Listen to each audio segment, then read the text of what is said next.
አሁን ደግሞ ኤክሰርሳይዝ 6.1 እናያለን። How many electrons are needed to form a charge of -2 nanocoulomb?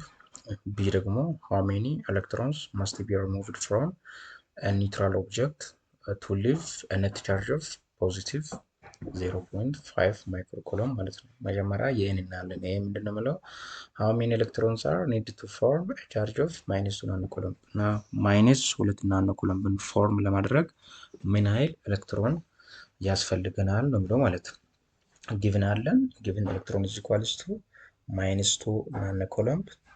ይሄ ማለት -2 ታይም 10 ሬይዝ ቱ -19 ኮሎምብ ማለት ነው። ሶሉሽናችን ላይ ደግሞ እንደምናውቀው አንድ ኤሌክትሮን ማለት ከምን ጋር እኩል ነው?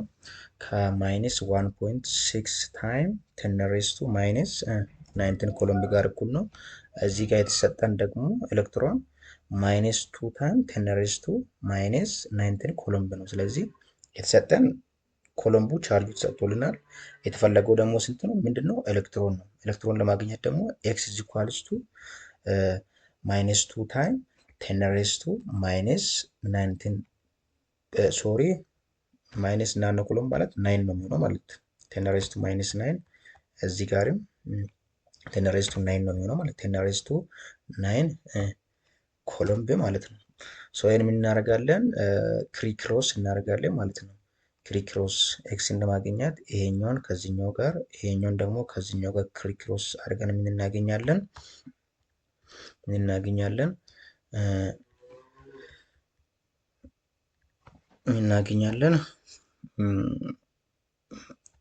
ኤክስ ታይም -1.6 ታይም 10 ሬይዝ ቱ -19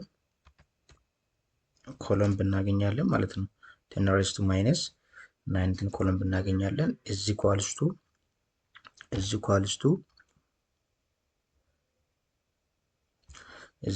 ቱ 1 ኤሌክትሮን ታይም -2 ታይም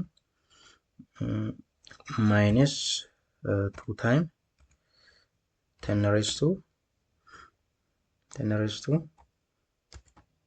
-9 ኮሎምብ ማለት ነው። ሶ ምን እናደርጋለን? ኤክስን ለማግኘት ይሄኛውን ኤክስ ለማግኘት ኦቨር -1.6 ታይም 10 ሬይዝ ቱ -19 ኮሎምብ ኦቨር -1.6 ታይም 10 ሬይዝ ቱ -19 ኮሎምብ ስናካፍለው ኤክስ እናገኛለን ማለት ነው። ስለዚህ ኤክስ ኢዝ ኢኳልስ ቱ ሶ ኔጌቲቭ ከኔጌቲቭ ጋር ሲካፈል ምንድነው የሚሆነው? ፖዚቲቭ ነው የሚሆነው። ስለዚህ ምን እናደርጋለን ማለት ነው? ማግኒቲዩዱን ብቻ እንወስዳለን ማለት ነው። ኤክስን ለማግኘት 2.2 ታይም 10 ሬይዝ ቱ -9 ኮሎምብ ሲካፈል ለስንት? ለ1.6 ታይም 10 ሬይዝ ቱ ስንት? -19 ማለት ነው። 19 ኮሎምብ ይሄኛውን ስናካፍል ስንት ይመጣል? እስቲ በካልኩሌተር እናካፍለው። በካልኩሌተር ስናካፍለው ስንት ይመጣል?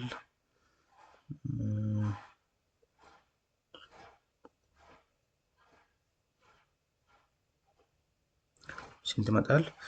አፕሮክሲሜትሊ 1.25 ታይም 10 ሬይዝ ቱ 10 ይመጣል ማለት ነው። 10 ኤሌክትሮን ይመጣል ማለት ነው። ኤሌክትሮን ስለዚህ የኤ አንሳር 1.25 ታይም 10 ሬይዝ ቱ 10 ኤሌክትሮን ይመጣል ማለት ነው። ስለዚህ how many electrons are needed to form a charge of -2 ናኖኮሎምብ ስንት ያስፈልገናል ማለት ነው? 1.25 ታይም 10 ሬይዝ ቱ 10 ኤሌክትሮን ኦር 12.5 ቢሊዮን ኤሌክትሮን ያስፈልገናል ማለት ነው። የቢን በምናይበት ጊዜ ደግሞ እቺን እናጥፋ። ያው የቢንም በተመሳሳይ በዚሁ መሰረት ነው የምንሰራው። የቢንም በዚህ መሰረት እንሰራለን። የቢንም በዚህ መሰረት እንሰራለን። የቢ ምንድን ነው ብለው how many electrons are must be removed from neutral object to leave a net charge of 0.5 microcoulomb 0.5 microcoulomb ነው ማለት መጀመሪያችን እናጥፈው። ጊቨኑ ስንት ነው? እዚህ ጋር 0.5 ማይክሮኮሎምብ ነው። 0.5 ማይክሮኮሎምብ ማለት ደግሞ ስንት ነው? 10 ሬዝ ቱ ማይነስ 6 ኮሎምብ ማለት ነው። ሶ እዚህ ጋር ሶሉሽናችን ደግሞ ምንድነው የሚሆነው? መጀመሪያ እናውቃለን እና how many electrons must be removed from neutral object to leave a net charge of ይሄኛውን ሊቭ ለማድረግ ምን ኤሌክትሮን ያስፈልጋል ነው የሚለው ማለት። ስለዚህ አንድ ኤሌክትሮን እንደምናውቀው ከስንት ጋር እኩል ነው? ከ1.6 ታይም 10 ሬዝ ቱ ማይነስ 19 ኮሎምብ ጋር እኩል ነው። ይሄን እናውቃለን ከዚህ ቅድም እንደተማርነው ማለት ነው። ይሄን እናውቃለን። ሶ እዚህ ጋር ደግሞ የምናገኘው ምንድነው? ኤክስ ነው የምናገኘው ማለት ኤክስ ኢዝ ኢኳልስ ቱ ነምበር ኦፍ ኤሌክትሮን ስለማናውቅ ኤክስፕሌን እንወስዳለን ማለት ነው። 0.5 ታይም 10 ሬዝ ቱ 5 ታይም 10 ሬዝ ቱ ስንት ማይነስ 6 ኮሎምብ ማለት ነው። ይሄኛውን ክሪክሮስ ስናደርግ ምን ይመጣልናል? ስለዚህ ይሄኛው ዋን ኤሌክትሮን ከ0.5 ጋር እናባዛለን። ኤክስን ደግሞ ከ1.6 ጋር አባዝተን ኤክስን ለማግኘት ደግሞ አንድ ኤሌክትሮን ሲባዛ 0.5 ታይም 10 ሬዝ ቱ ማይነስ 6 ኮሎምብ ዲቫይድ ባይ 1.6 ታይም 10 ሬዝ ቱ ማይነስ 19 ኮሎምብ እናካፍላለን ማለት ነው። ስለዚህ ኤክስ ኢዝ ኢኳልስ ቱ ስንት ነው የሚሆነው? 0.5 ታይም 10 ሬዝ ቱ ማይነስ 6 ታይም በስንት በአንድ ኤሌክትሮን ሲካፈል 1.6 ታይም ታይም 10 ሬዝ ቱ ማይነስ 19 ነው የሚሆነው ማለት ማይነስ 19። ይሄኛውን በካልኩሌተር ስንሰራ ስንት ይመጣል? የቢ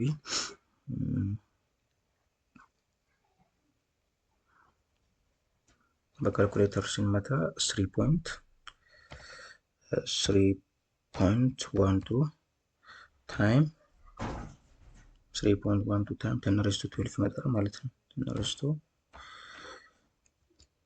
12 ይመጣል ማለት ነው። ሶ የኤክሰርሳይዝ 6.1 አንሰር ይሄን ይመስላል። ካልገባችሁ ደግሞ ኮሜንት ላይ መጠየቅ ትችላላችሁ ማለት ነው። ሌላኛው ደግሞ አንድ ጥያቄ ከዛ ይወጣል ብዬ ያሰብኩትን ይዣለሁ። ምንድነው የምለው? the fundamental property that dictates whether two charges attract or repel is a their mass, b their size, c their sign or what positive or negative, d their location። ቅድም ተመረናል። ፈንዳሜንታል ፕሮፐርቲ ኦፍ ቻርጅ ላይ ተመርናል። ይሄኛውን መልሱ ፖዝ አድርጋችሁ ማለት ትችላላችሁ። ሲ ነው የሚሆነው። ምክንያቱም ፖዚቲቭ እና ኔጋቲቭ የሚለውን ስያሜ ሰጡት። የሁለቱም ቻርጅ የፕሮቶን ኤሌክትሮን ስያሜ ሰጡት። ምንድነው? በኮንቬንሽን በሰናቸው አማካኝነት ሁለቱንም ቻርጅ አትራክት ነው ወይስ ሪፔል ያደርጋል የሚለውን ነገር የምናውቀው ማለት ነው። አንሰሩ ምንድነው የሚሆነው? የዚህ ሲ ነው ማለት ነው። ስለዚህ አንሰር የዚህ ምንድነው የሚሆነው?